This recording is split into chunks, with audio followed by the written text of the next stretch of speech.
கலைத்துறைக்கு மட்டும்தான் உங்களுக்கு நல்லா இருக்கு. ஸோ யாராவது கும்பராசில இருக்கவங்க சினிமா ஃபீல்டு, மியூசிக் ஃபீல்டு, இந்த நாடக ஃபீல்டு இந்த மாரி இருக்கிறவங்க நல்லா முன்னேறுவாங்க.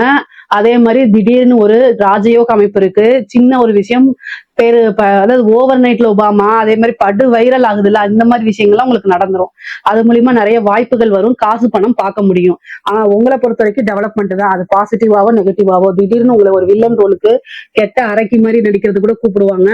அதெல்லாம் யோசிக்காம பண்ணிருங்க. காசு, பணம் தான் ரொம்ப முக்கியம். மீடியா ஃப்ரேம் ரொம்ப முக்கியமானது. சோ இதெல்லாம் உங்களுக்கு நடக்கும். அரசியல்வாதிகளுக்கு நான் சொல்லவே தேவையில்ல. 4 குடையவர் 12ல இருக்கு. உங்களோட பதவியை தட்டி பறிக்கிறதுக்கு, புடுங்குறதுக்கு, உங்களை இறக்கிட்டு அந்த இடத்துல வேற ஒருத்தர் உட்கார்றதுக்கு தயாரா இருக்காங்க. ராகு, கேது நல்ல பொசிஷன்ல இல்ல. சனி நல்ல பொசிஷன்ல இல்ல. எல்லா கிரகமும் 12ல போய் மறைஞ்சிருக்கு. ஒண்ணே ஒண்ணு குரு மட்டும் காப்பாத்துறாரு. சோ அதனால குருநாதர் வழிபாடு, நல்ல ஜோசியரா பார்த்து ஆசீர்வாதம் வாங்கிட்டு ஏதாவது பரிகாரங்கள் செஞ்சு தப்பிச்சுக்கோங்க. இல்ல அப்படின்னா எலெக்ஷன்ல சீட்டே கொடுக்க மாட்டாங்க. நெகட்டிவான பேர் வந்துரும்.